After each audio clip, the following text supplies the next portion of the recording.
Hi, this is Leslie with Vintage Finds Diva. Today we're going to be viewing these items that I purchased at flea markets, estate sales, thrift stores, etc. Let's get started.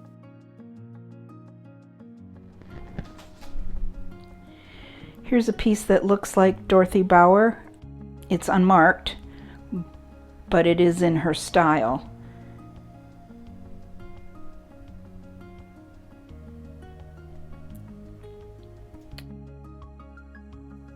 This necklace and earring set is by Napier. I think that Napier jewelry is generally undervalued, so I pick it up whenever I can find it in excellent condition.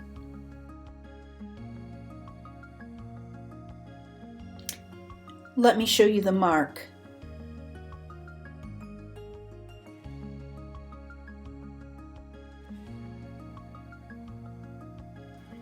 The earrings are missing their post backs, but that generally isn't a problem. I almost always replace post backs with clean new ones.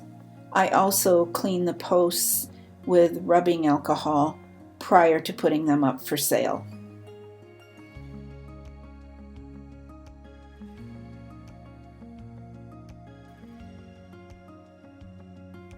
Here's a flower brooch by Coro.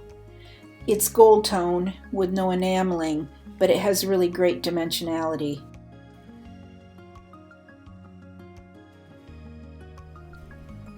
And let's show you the mark.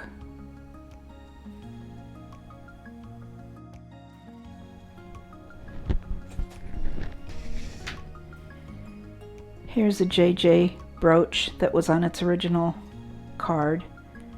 And there's the mark in the back. JJ's kind of hit or miss for me. Sometimes the pieces do really well. Others are so common that, there isn't a market for them. If I find them inexpensively enough, I grab them, and they're always good to add to a lot if they're not a good enough piece to sell on their own. She's quite sweet. These pretty dogwood blossom earrings are Trifari, no crown over the T. These are from the 80s. Nice chunky design. And they are marked on the back. Let's see if I can get that to focus in for you. Trifari. And they are also marked under the clip. Trifari TM. Here's a copper piece. It's by Renoir. Really interesting kind of checkerboard design. It looks like it has black cabochons, but actually that's a hollowed out well and it's dark inside, so it kind of looks like it has a stone in there, but they're empty. The back could use a little cleanup. I might be able to do something with that. But the front shows almost nowhere. And there you see the mark, patent pending, Renoir. Really unique design.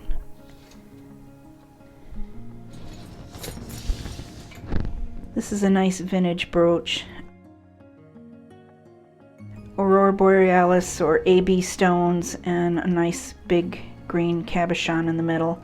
And I like the two little dangles. They give nice movement when you would wear it.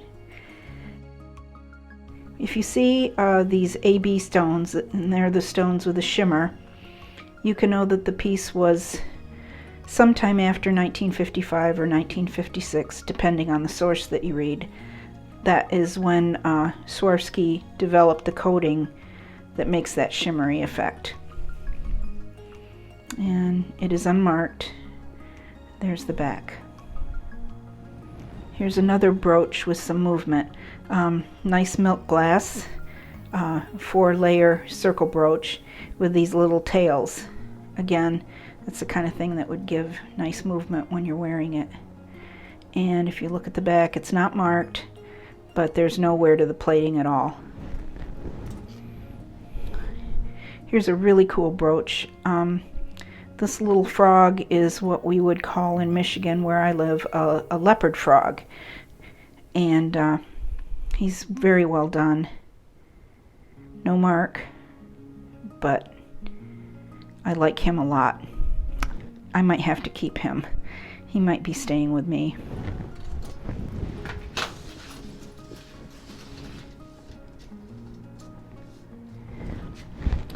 Here is a Kenneth J. Lane lion door knocker necklace.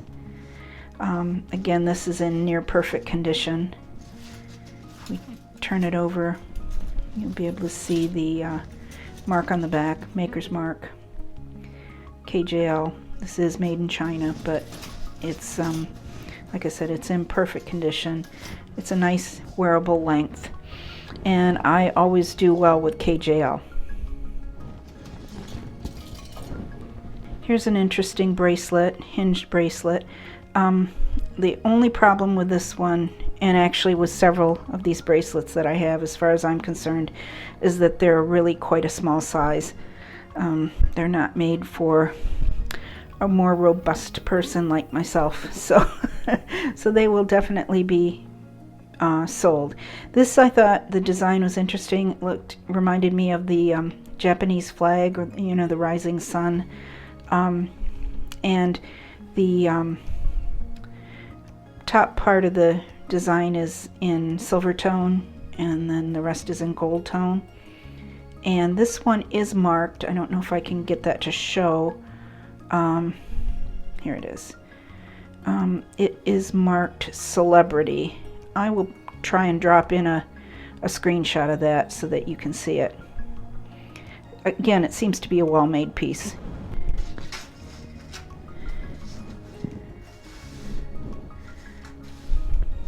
This necklace is Trifari with a crown over the T.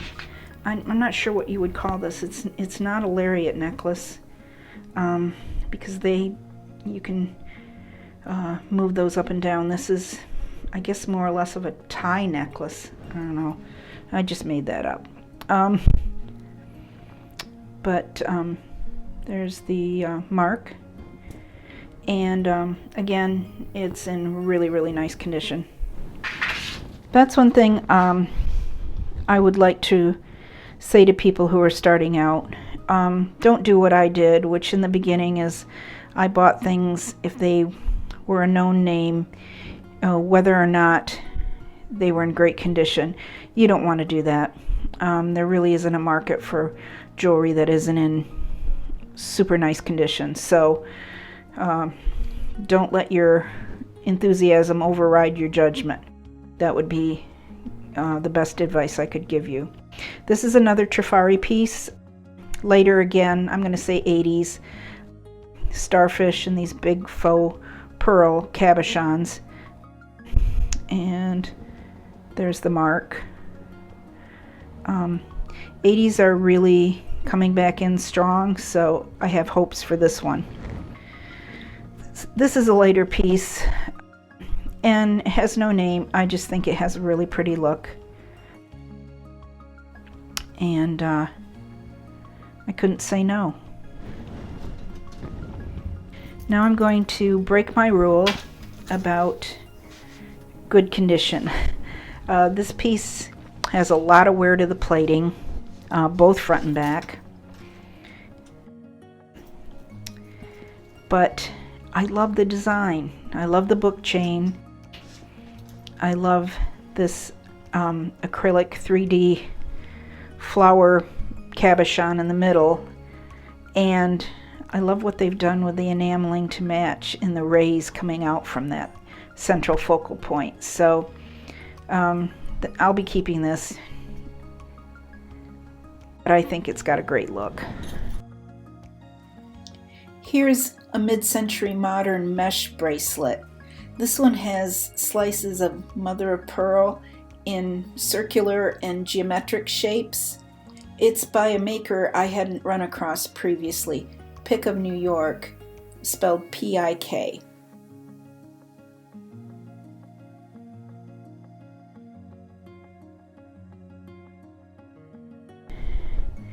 Here's a bracelet that I bought at a estate sale for $2. Not my style, so I'll be selling it, but it is sterling.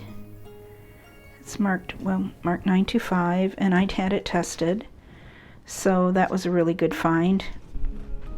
I bought this wonderful necklace. I believe it's check glass, at a little rummage for $2, and it's getting harder and harder to find the nice, especially the graduated sizes of beads, glass beads, and the fact that these are cubes makes it even more desirable. All hand knotted and really pretty. This is another one that's staying with me. This is a piece I need to do some research on. To me it kind of looked like a piece from India. It kind of has that look, but it does have a hang tag at the top, and it is marked Kenneth Lane. So, as I said earlier, I always do really well with KJL, so this is another piece that I'm going to put up for sale, but I'm going to do some research first. Make sure it's right and correct before I call it KJL. Just because it's got the hang tag doesn't mean that somebody couldn't have added that. So, but it's got a fairly dramatic look. Here's a set. Pendant and earrings. These are marked Austria. Pretty enameling, and green cabochon, that art glass green cabochon that looks like jade, but of course it isn't.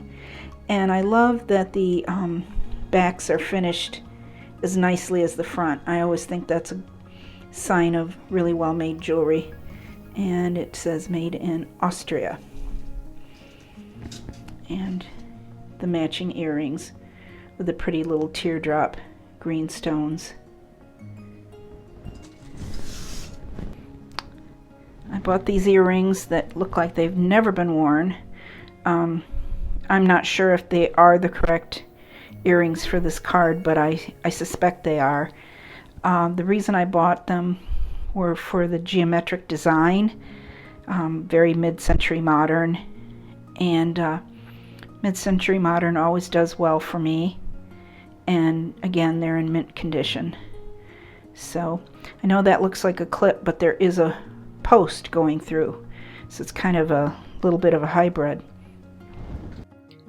This necklace is by Chico's. I almost never buy Chico's, but I guess in jewelry never say never. This one had a really interesting Egyptian revival look, and it was in excellent condition. Here's a pretty hinged bracelet with abalone inlay. Again, this is something that was pretty grubby when I bought it, and I just cleaned it up, and I will put this up for sale. I think someone will really enjoy this. It's in like new condition. Here's a resin brooch. I just find that I do really well with almost all cameos. Real, shell, stone, resin. There's a market for almost every level of cameo. So this is one that has a bail, so you can wear it as a pendant as well. It'll probably go into a cameo lot. I bought this at a flea market, and I really love the design on it. There is some wear, and I can show you that over here on this side. There's some wear there, definite wear, but I thought the design outweighed the amount of wear, and I think somebody's going to want that. And then the last piece for today is this really beautiful brooch with these royal blue, is that, would you, I think they're royal blue, glass teardrops and glass cabochons. It's on filigree, and just a really different, unique piece. So that's it for today. I hope you enjoyed this. The picture above is from a Facebook Marketplace buy. That'll be the next episode. So please hit like and or subscribe, and I hope to see you soon.